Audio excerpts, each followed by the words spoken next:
In a new essay published yesterday titled The Gentle Singularity, OpenAI's CEO Sam Altman said that the rate of technological progress will keep accelerating. He writes, there will be very hard parts, like whole classes of jobs going away. But on the other hand, the world will be getting so much richer so quickly that we'll be able to seriously entertain new policy ideas we never could before. Joining us right now, first on CNBC, is Sarah Franklin. She is the CEO of Lattice, which is an HR and AI company that looks at these very problems. You've got some very famous backers and some very well-known founders as well. None other than Jack Altman, who is Sam Altman's brother, who's your chairman at this point. Why don't you describe what you all do? Yeah, so Lattice, as you said, we help every company manage their people. And we do it in a people-first way that brings AI into the picture. And so everything from your payroll to your HR processes to your talent management, we do on our platform. So you do on the AI platform. How does that put people first? Explain what you mean by taking that into account, because there are so many people who are so worried about how AI is coming for their job, coming for their industry. Yeah, so at Lattice, our principle is building a people-powered future and how we put the success of people primary in everything we do. And this is important when you look at how people are so afraid. There's fear, there's uncertainty, and there's doubt. And businesses, they need to put people first, because if you only prioritize the AI, you're going to end up with robots talking to robots. And you have to then say, well, where are my customers? How am I building trust with customers? And that's why you need to put the success of people first. So how do you do that?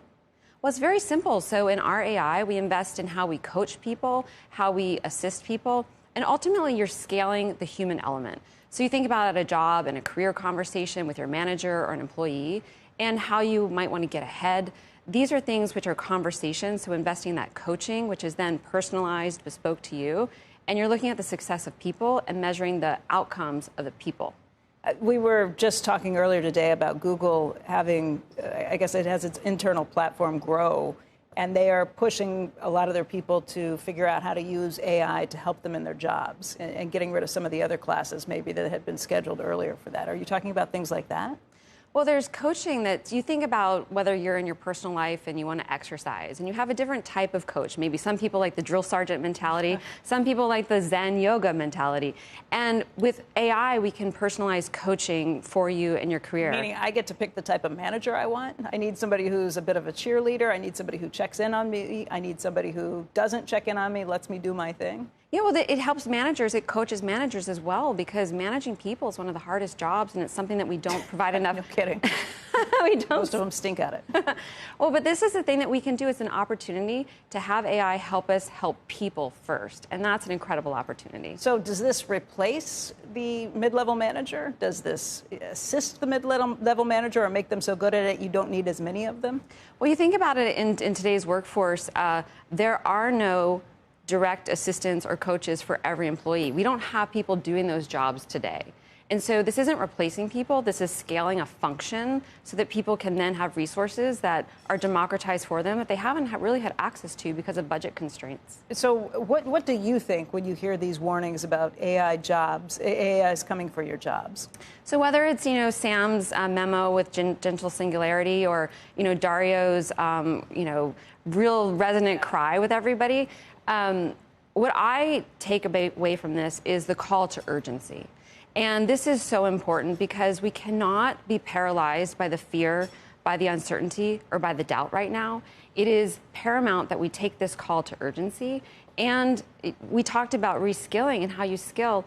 You need look no further than Instagram for how you can learn these skills. Like, replace your doom scrolling with reskilling. Yeah. And this is something that we all need to do right now. Yeah, I've tried to do that with Instagram and other things in terms of what I'm looking at.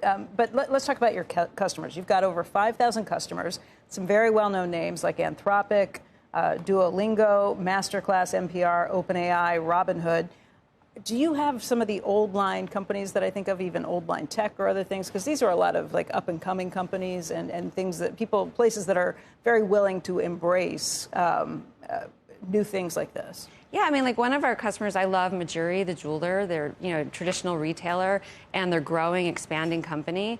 And they use Lattice to help not just their back office corporate workers, but also expanding into the retail, into the workers that are there helping sell their jewelry every day. So we have customers of all shapes and sizes globally, the hip high tech companies, but also the brick and mortar type companies as well. And what's the ultimate goal for the company? The ultimate goal is to make work meaningful. And you think about yourself and what you do every day. We spend 1/3 of our adult lives at work.